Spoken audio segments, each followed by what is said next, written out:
200 тысяч, за 1 200 000 мне предлагали бизнес. Это была типография. Полиграфия, типография. Я так думаю, вы когда тренинги сказали, я написал, с чем я занимаюсь, и телефон номер. Вы, наверное, не заметили. Просто мой вопрос такой. Вы сказали, можно увидеть через 10 лет, в каком виде будет, или какие бизнесы актуальны будут. Это моя сфера, ну, как вы видите.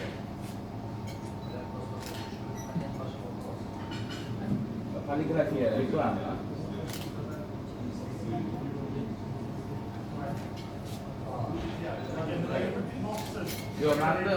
У меня есть полиграфия. Мы работаем сейчас. В данное время, в какое место я нахожусь, я знаю. Через 5-10 лет я увидел, как мой бизнес там будет, да? Да. Как вы видите сфера полиграфии и рекламы через 10 лет?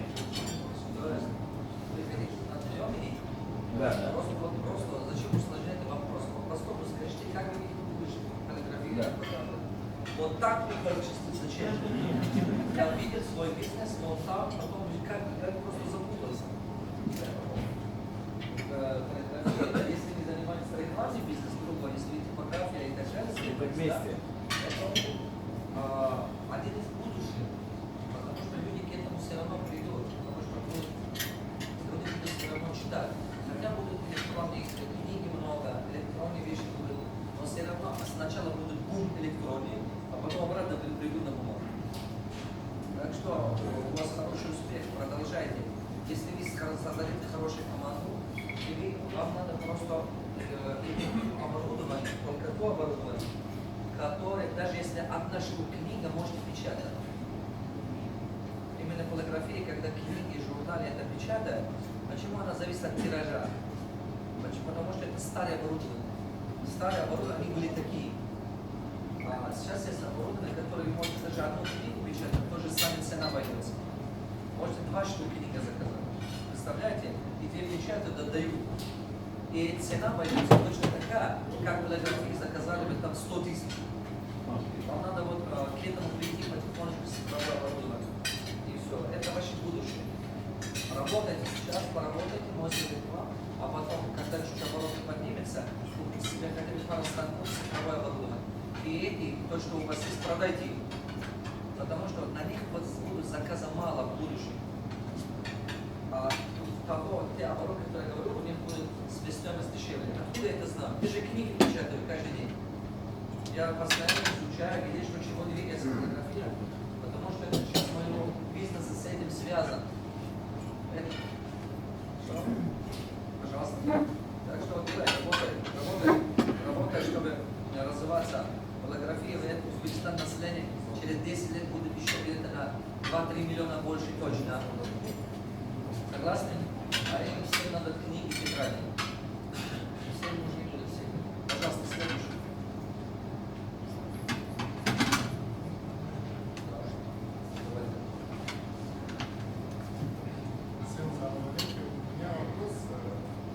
Что дать персоналу так, чтобы у вас есть персонал, который с вами работает, когда везде, что вы предложили всегда с вами. Что дать персоналу, чтобы он всегда был с вами? Как сделать команду? Самый главный команду давать мозги. Людей мотивируют деньги. Деньги это одно из систем мотивации, но сильных людей вы деньгами не держите. Сильных людей вы не умеете удержать деньгами. Это невозможно, потому что сильный человек и в другом месте тоже может зарабатывать деньги. И на ту сумму, которую вы платите, он везде найдет себе работу. Если вы внимательно посмотрите, те умные кадры, которые у вас работают, похоже, зарплату могут найти в любом месте. Поэтому сильных кадров можно удержать только благодаря одной вещи. Если вы нашли людей, которые понимают вашу миссию, если вы нашли людей, людей надо объединить вокруг вашей миссии, а не вокруг вас, и не ради денег. Люди, когда чувствуют, что вот это мое, и ради чего есть бороться, и это то, чем они что вы предлагаете, делать их умнее. Вот это самая важная мотивация. Потому что большинство людей мотивирует, если он станет сильным, умнее. Потому что они понимают, что деньги они потратят, а ум останется. Деньги они расходуют, а ум останется. Поэтому 3 вещи должно быть там, когда вы хотите, чтобы сильные люди остались с вами. Первое, дайте возможность человеку стать умнее, процветать, сильнее стать. А если работа с вами, он не научится ничему, он уйдет, он скажет вам, зачем я и так это умею делать, зачем я это делать. Он уйдет. Второе, дайте возможность придумать о деньгах, что это означает, берите потолок, чтобы если он хорошо работал, ему было выгодно хорошо делать.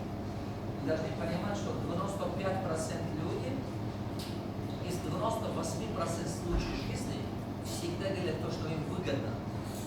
Поэтому ему хорошо работать должно быть выгодно. Только тогда он это будет делать. Он не будет хорошо делать, если ему не будет это выгодно. Поэтому умных людей тем более. Видите потолок, чтобы у них была возможность влиять на свой доход, на свою жизнь и так далее. Тогда они остались с вами. Третья вещь, дайте возможность им карьерный рост, чтобы у них была возможность расти. Например, если вы хозяин бизнеса, сильный человек у вас как правый помощник или чего-то, он не растет, он же не будет за вами выйти. Вы не даете ему расти, то есть вы потолок его достижений, поэтому он не может расти. Вот это вы должны понимать. Дайте ему работать это 3 вещи, тогда сильные люди останутся с вами. А если вы это не даете, я могу вам сказать, что ожидает вас. Сильные ребята покидают вас, уйдут, станут вашим конкурентом. Они изнутри знают ваш бизнес, они знают все инструменты, которые вы используете, и сами интересны. Большинство из них забирает базу клиентов с собой уносит. Кто понял? Либо они пойдут вашим конкурентам, либо они сами открывают бизнес, станут вашим конкурентом. Сам. Вы получается, что вы сами себе воспитываете конкурента. По-моему, из вас вот разу так произошло. Давайте по-честному. Выше поднимите, выше. То есть ваш сильный пришел, потом сам открыл бизнес. Похоже, как ваш. А теперь, кто его вырастет? Да, вы. А почему он вашим конкурентом стал? Вы не дали ему шанс расти с вами. И потом с вами остаются одни слабые люди. А слабыми их далеко не берете. Все, дальше следующий вопрос. Пожалуйста. Вчера вы сказали, там учеба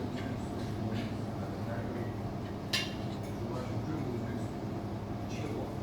Ваша учеба, как зовут узбекский язык? Учеба? Да. Сказал, я свой YouTube канал передумал, что я же не буду теперь каждый язык мира изучать. Все, моя жизнь не хватит работать. Будет YouTube канал говорить на узбекском языке. Все учеба. Да, YouTube канал там больше 600 роликов, будут все там. Сколько хочешь, 2 года будешь слышать каждый день. Одной. А пока ты их послушаешь, я тебе еще 600 запишу. Так что вот так. Пожалуйста. Ну, вместе с тем, у меня интересный вопрос такой, у меня интерес магазин, я продаю оздоровительные вещи, это не сегодня, это сам продаю, а как улучшить это? Диджитал маркетинг. Изучайте диджитал маркетинг. Диджитал маркетинг это интернет-маркетинг. Это совсем другое. Мне надо очень хорошо научиться, как составить трафика через интернет. Интернет долго растущий рынок у нас. Но люди еще не привыкли. Как ты думаешь, сколько процент населения нашего вот в этом городе, сколько процент населения имеет смартфон? Он же не может с маленьким телефоном Nokia зайти в интернет, да? У него нет такого шанса. Такой. Большинство здесь имеет маленький телефон, 90%. Только 5-10% имеет смартфон. Да? И поэтому тебе надо терпеливо работать до тех пор, пока рынок не превращается в это. То есть массовый народ не будет смартфон. Когда у массового народа появится смартфон, это в протяжении 5 лет будет. У тебя будут тогда бизнес хорошо пойти, но ты должен быть готов вкладывать деньги в диджитал маркетинг. А если не понимаешь, что такое диджитал маркетинг, иди учись продукт. Хорошо? Без этого ты никуда не движешься. Без этого это означает, что ты купил машину, бензина нет. Он все равно не будет ездить. Иди учись. Хорошо? Найди именно курсы, именно по диджитал маркетингу учись. Пожалуйста. С чем это приехал? Говори. Хорошо.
то, что выходит его обязательства и почему ты его обучаешь, и какие результаты от этого ты ожидаешь.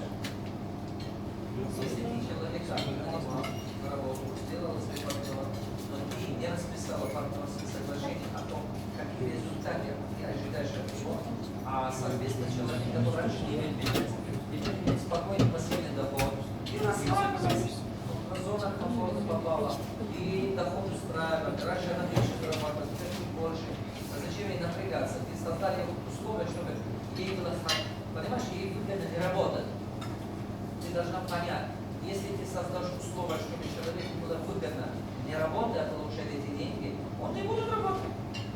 Всегда помните, 95% людей, 98 случаев жизни делают то, что им выгодно. И выгодно им сейчас, и потом. Только 5% людей, с 2 случаев жизни, 2% случаев жизни делают что-то ради перспективы. Остальные все это работают то, что им выгодно сегодня и потом. И само создало условия, чтобы ей было выгодно заработать. И идешь отсюда, распишешь свои партнерские соглашения, ты расписываешь все, кто за что отвечает, и пишешь особенно конечный результат, что ты от него ожидаешь еженедельно. И тогда ты покажешь, потом посмотри, она будет по-прежнему говорить нормально. Нет. И так она там показала. Если она что-то сделает, она не получает доллар. Если она сделает, она получает доллар. Ей должно быть выгодно шевелиться. Тогда она будет шевелиться. Амаз, ассаламу алейкум, всем добрый вечер. В 2025 году, иншаллах, у вас будет денег уже в качестве миллиардера. Давай, еще раз. И в этом Если году... ты продашь мне 10 миллионов денег, давай хлопаем. Вопрос... Один из них.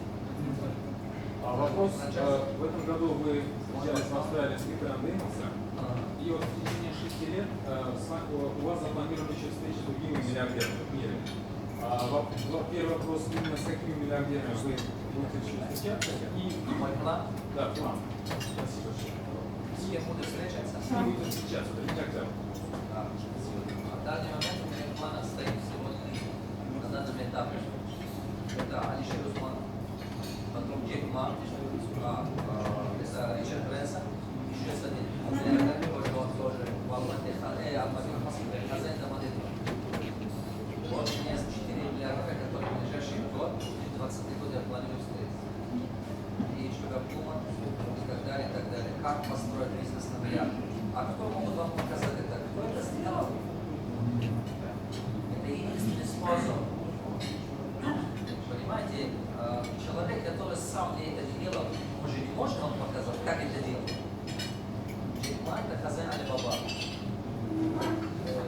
Да, я очень его ценю, он его философия мне очень близко. Я обязательно сделаю. Я читаю, он найду. Обязательно. До того, когда Дональд Трамп стал президентом, мне была возможность с ним встретиться. Но теперь он президент, пока с ним не могу встретиться. Когда он уйдет, как с ним. Год назад, когда был в Америке, я выступал в таком окружении, там год один раз. Здесь одна компания создает, со всего Америка собирает именно так типа вечеринка, двухдневная вечеринка, там она в сутках происходит 2 дня. И там Дональд Трамп был. 5 лет назад он там был. И они меня пригласили, сказали, что я сказал, что хозяин Макдональдса уже стали руководить смотреть, который сейчас. И было много таких бизнесменов, которые смотрели, там несколько вице-президентов Марта были.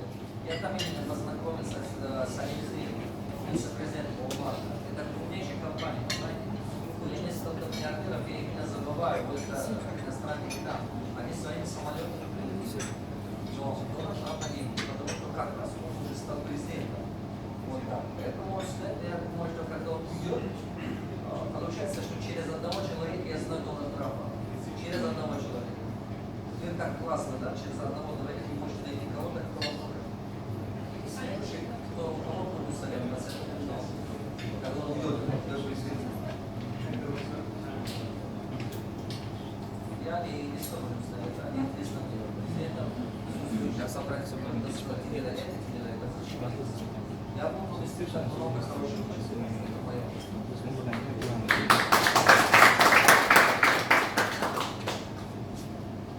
Пожалуйста, следующий вопрос. Пожалуйста.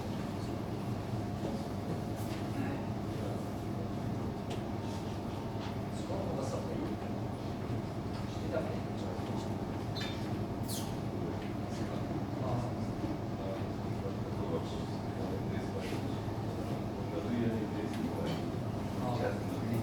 Вы давно были, да?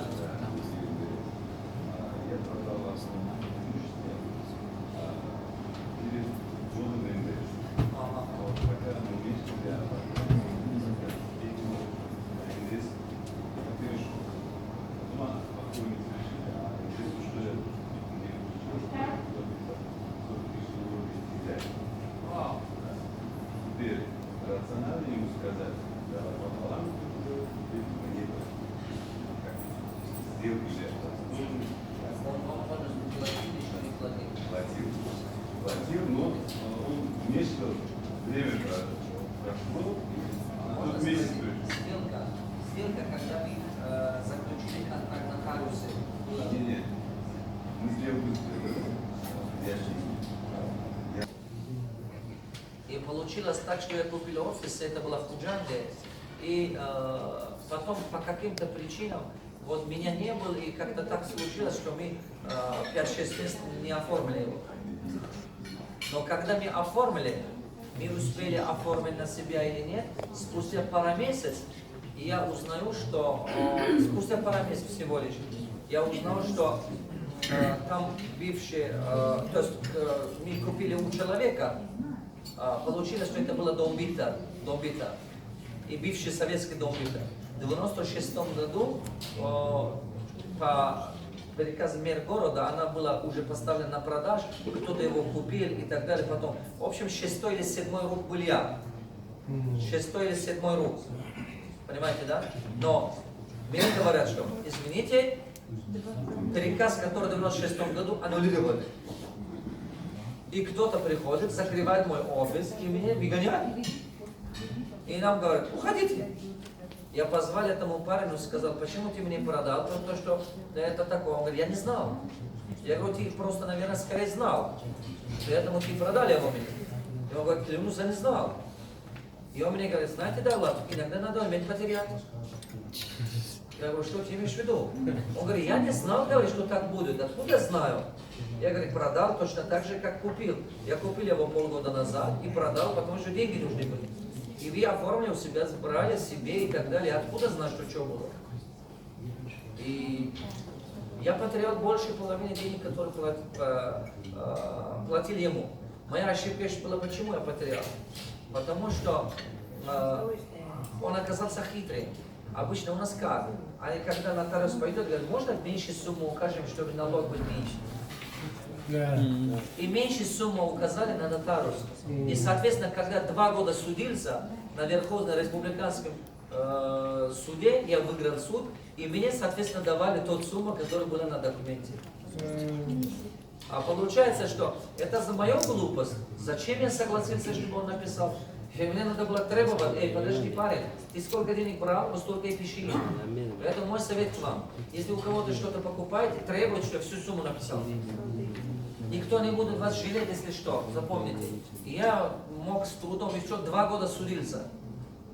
А потом еле 1/3 часть своих денег забрал. 1/3.